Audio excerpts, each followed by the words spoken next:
páginas 25 e 26. Página 25. Número 1. A respeito do açúcar e da economia açucareira do Brasil colonial, assinale as 3 alternativas corretas. A.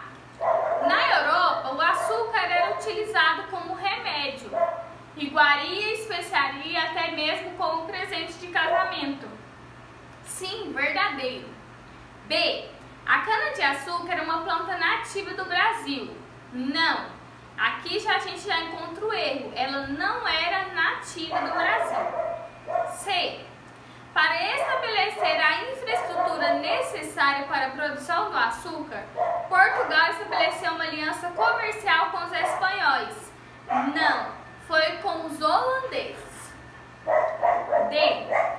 A produção de açúcar exigia um grande contingente de mão de obra, o que impulsionou o tráfico de escravizados vindos da África. Certo. E. Sob o sistema mercantilista, os portugueses valeram-se da economia açucareira para garantir lucros a metrópoles. Sim, verdadeiro. Então ficou A, D e E. A 2 nós não precisamos fazer. 3. Sobre a sociedade açucareira, preencha as lacunas. A sociedade brasileira era composta de 3 grupos principais: as famílias de senhores de engenho, os trabalhadores livres e trabalhadores escravizados. A economia açucareira pautava a relação entre esses grupos.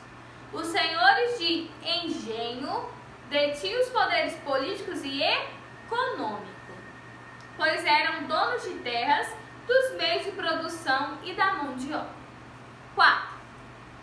Sobre o comércio que se desenvolveu ao longo do Brasil colonial, assinale as 2 alternativas corretas. A.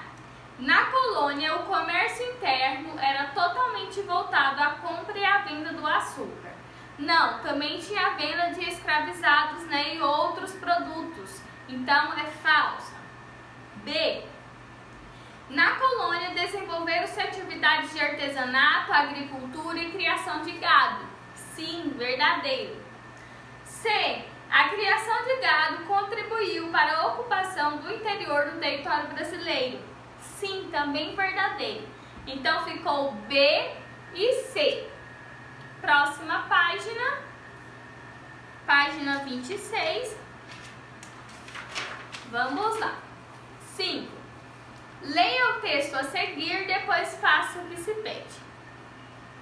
Para beneficiar a cana e produzir o açúcar, era necessário construir um engenho, um pequeno edifício com moendas movidas à força braçal ou animal.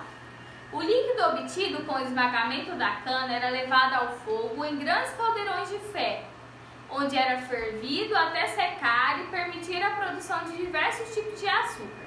O cultivo, a colheita e o beneficiamento exigiam muitos braços e equipamento caro, tornando a produção do açúcar lucrativa apenas quando feita em grande escala.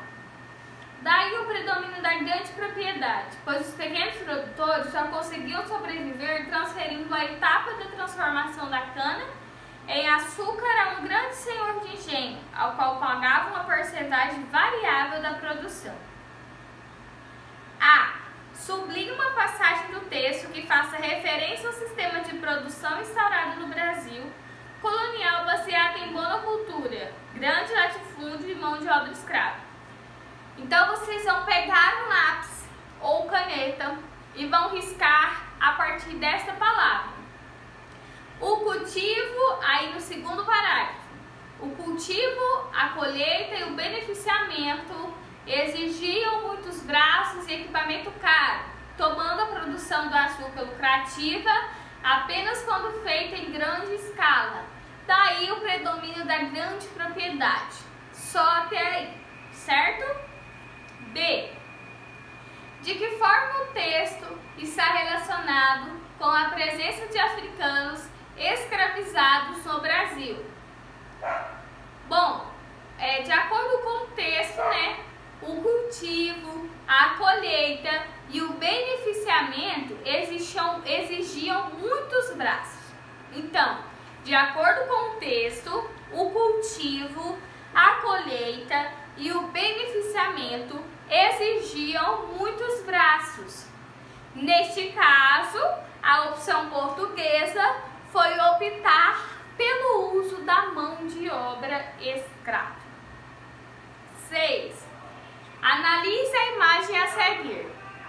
Com base em sua análise da imagem e em seus estudos, redija um pequeno texto sobre a sociedade patriarcal. Então aqui é uma resposta pessoal, a qual vocês vão escrever sobre a sociedade patriarcal.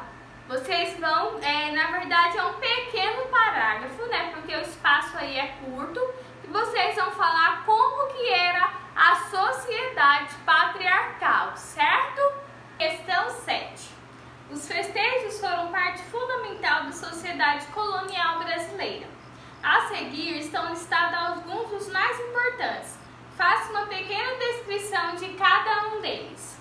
A. Batizados e casamentos. Essas festas reuniam boa parte da comunidade, fosse nos engenhos, fosse nas cidades. B. Lundum, dança de origem africana praticada por diversos grupos e etnias. C. Folia de Reis, festa do divino. Festa que misturava elementos mundanos e católicos.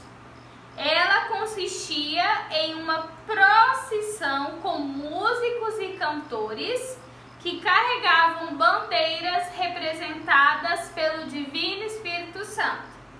Certo? Qualquer dúvida que vocês tiverem sobre as atividades, pode me mandar.